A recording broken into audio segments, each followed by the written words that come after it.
Tu es accueilli en partant dans cette vidéo-là dans un rave, un gros party de parasites qui sont en train de justement faire le party pendant que toi tu dors, parce que oui, les parasites peuvent s'activer davantage la nuit et faire la pluie et le beau temps, et ça mène des gens à se réveiller et sentir que leur sommeil n'est pas très profond, ni récupérateur d'ailleurs. Donc, si tu as ce premier symptôme-là en premier, ben, tu te dis ça de même, là. Et en général, ben, est-ce que c'est quelque chose qui est commun, avoir des parasites? Ben écoute, un vieux test qui existe, c'est tu prends deux doigts comme ça, tu mets ça juste ici, là. Ah, puis si tu as un pouls, ah, tu as probablement des parasites.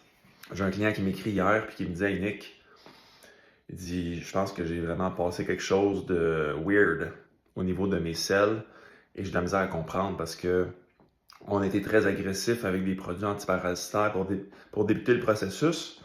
Et là, on est rendu 3 mois plus tard et tout ce que je prenais, c'était le para 1 de Salcore. Et là, ben, je sens que j'ai vraiment sorti quelque chose d'anormal de mon organisme. Mais pourquoi c'est 3 mois plus tard?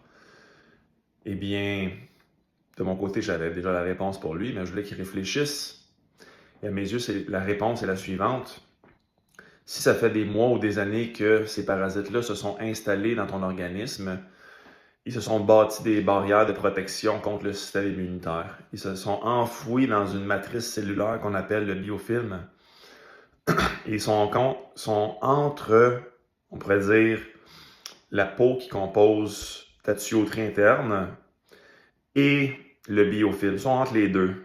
Et donc, on a des pleurs d'oignons à éliminer pour vraiment y avoir accès et finalement que ton système immunitaire puisse les bombarder, les attaquer, les exterminer et que par la suite, leur cadavre soit transporté jusqu'à la porte de sortie.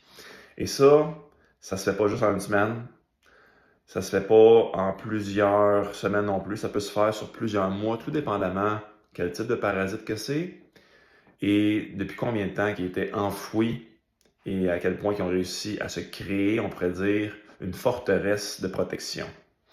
Donc, simple partage d'informations ici, mais je crois que ça en vaut le coup d'en parler et de répondre à cette simple question.